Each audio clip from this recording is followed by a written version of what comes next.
KS. திருஞான சம்பந்தன் மையல் விவசாயிகள் பாதுகாப்பு சங்கத்துடைய தலைமை ஒருங்கிணைப்பாளர். திருப்பூர் மாவட்டம் பல்லடம் அணுப்பட்டி கிராமம் பணிக்கம்பட்டி கிராமத்தில் இன்று விவசாயினுடைய குடும்பத்தினுடைய சொத்தை வங்கி சர்பாசியில் எடுக்க வந்துள்ளது. தொடர்ந்து 3 முறை சர்பாசி சட்டத்தில் இந்த விவசாய நிலத்தை எடுக்க வந்து இங்கு இருக்கக்கூடிய விவசாயிகள் பொதுமக்கள் கடுமையான ஆட்சேபனை தெரிவித்துள்ளார்கள். இந்த விவசாய நிலத்தை அடமானமாக கொடுத்து எஸ்பிஐ வங்கியில் கடன் வாங்கி கடந்த கொரோனா காலத்தில் ஜிஎஸ்டி ரீமாடர்னைசேஷன் இந்த சூழ்நிலையில் வந்து இங்கே இருக்கக்கூடிய அனைத்து விசைத்தறி, டெக்ஸ்டைல், விவசாய தொழில் எல்லாமே நலிவுற்ற நிலையில் இன்று கோவை, திருப்பூர் மாவட்டத்தில் மிகப்பெரிய அளவில் உள்ளார்கள்.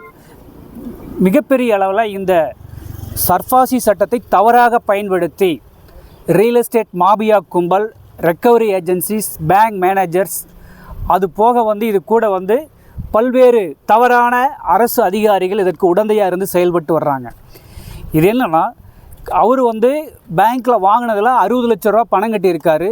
டிஆர்டி கோர்ட் கேஸ் நிலுவையில் இருக்குது. அது போக வந்து சிவில் கேஸ்லாம் நிறைய இருக்குது.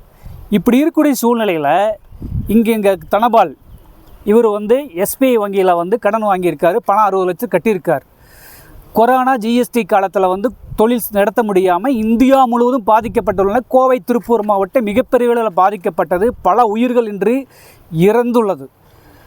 இது சம்பந்தமாக கடந்த ஓராண்டு காலமாக நாங்கள் மாவட்ட நிர்வாகத்திலும் கோவை, திருப்பூர் மாவட்டத்தில் பல ஆயிரக்கணக்கான குடும்பங்கள் உயிரிழந்த நிலையில் இன்னும் நிறைய குடும்பங்கள் பாதிக்கப்படுங்கிற சூழ்நிலையில் கடந்த 2 மாதங்களுக்கு முன்பு தொடர்ந்து திருப்பூர் மாவட்ட ஆட்சியர், கோவை மாவட்ட ஆட்சியர், திருப்பூர் மாவட்ட கண்காணிப்பாளர், கோவை மாவட்ட கண்காணிப்பாளர், வருவாய்த்துறை அலுவலர்கள் மற்றும் அனைவருக்கும் நாங்கள் மிகப்பெரிய அளவில் ஆர்ப்பாட்டங்களை நடத்தி தகவல் சொல்லியுள்ளோம்.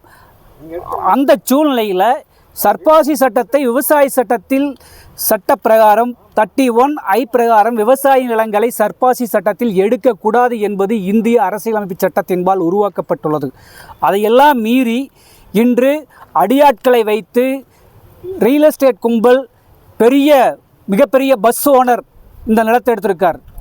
ஒரு விவசாயி தன்னுடைய பரிணாம வளர்ச்சியினுடைய அடிப்படையில் விவசாயத்தினுடைய மாற்றுத் தொழிலாக இங்கே இருக்கக்கூடிய கொங்கு மண்டலத்தில் கோவை, திருப்பூர், ஈரோடு, கரூர் உள்ளிட்ட மாவட்டங்களில் எல்லாருமே வந்து விவசாயத்தோடு ஒன்றி பிணைந்து இந்த விசைத்தறி தொழிலை செஞ்சிட்ருக்கோம்.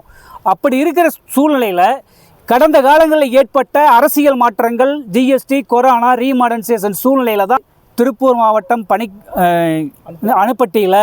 பணிக்கம்பட்டியில் தனபால் அவருடைய நிலத்தில் வந்து சர்பாசி சட்டத்தை தவறாக பயன்படுத்தி ரியல் எஸ்டேட் மாபியா கும்பல் இன்று அவருடைய நிலத்தை சர்பாசி சட்டத்தை தவறாக பயன்படுத்தி பொசிஷன் எடுக்க வந்திருக்காங்க. எஸ்பிஐ வங்கி ஏற்கனவே இது சம்பந்தமாக நாங்கள் வந்து பலமுறை அரசு கவனத்திற்கு கொண்டு சென்றுள்ளோம். இது நாடாளுமன்றத்தில் இந்த சட்டத்தை மாற்றப்பட வேண்டும் என்கின்ற குரல் கொடுத்து வருகிறார்கள் நாடாளுமன்ற உறுப்பினர்கள். அந்த அளவில் இன்றைக்கி மிகப்பெரிய அளவில் போராட்டம் நடந்துகிட்டு இருக்குது. திருப்பூர் மாவட்டம், கோவை மாவட்டத்தில் வந்து இந்த திட்டத்தினால், இந்த சர்பாசி சட்டத்தினால் பாதிக்கப்பட்டு ஆயிரக்கணக்கான குடும்பங்கள் நடுத்தருவுக்கு வந்திருக்குது. நூற்றுக்கணக்கான குடும்பங்கள் இறந்துள்ளது. இந்த சூழ்நிலையில் இந்த திருப்பூர் மாவட்டத்தில் பல்லடம் இந்த ஊரில் இவருடைய தனபால் அவர் வாங்கிய கடனில் 60 லட்ச ரூபா பணம் கட்டியிருக்காரு. இந்த ஜிஎஸ்டி, கொரோனா, ரீமாடர்னைசேஷனில் தான் வந்து தொழில் செய்ய முடியாமல் நலிவுற்றது. இந்த நிலையில் அவர் வந்து பணத்தை கட்டுறதுக்கு உண்டான சூழ்நிலையில் தேடிட்டு இருக்காரு. வங்கியில் அதுக்குண்டான கணக்கு எல்லாம் கேட்டுட்ருக்கிறாங்க. சம்மந்தமான வழக்கு தொடர்ந்து போயிட்டுருக்குது.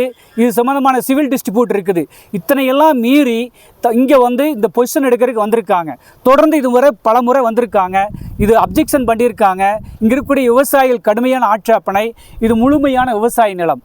இந்த நிலத்தில் வந்து தவறாக பயன்படுத்தி எடுப்பதென்றால் இந்திய அரசியல் சட்டத்தை மாற்றி தருவதற்கு தயாராக அரசு.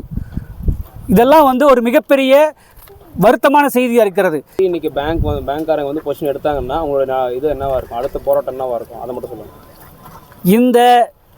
இன்று இந்த இடத்தில் சர்பாசி சட்டத்தை தவறாக பயன்படுத்தி இந்த இடத்தை எடுக்க வந்தால் நிச்சயமாக கோவை, திருப்பூர், ஈரோடு மாவட்டத்தில் இருக்கக்கூடிய அத்தனை விவசாயிகளும் ஒன்று திரண்டு மிகப்பெரிய அளவில் போராட்டத்தை திருப்பூர், கோவை மாவட்டத்தில் ஸ்தம்பிக்கும் என்பதை ஏற்கனவே நாங்கள் சொல்லியுள்ளோம். இது மிகப்பெரிய அளவில் வருத்தமான உயிர் பிரச்சனை, விவசாயிகளுடைய வாழ்வாதாரம். இதையை மீறி செஞ்சால் சட்ட ரீதியாக மட்டுமல்ல, எங்களுடைய வாழ்வாதாரத்தை மீறி நாங்கள் போராடுவதற்கு உறுதியாக உள்ளோம்.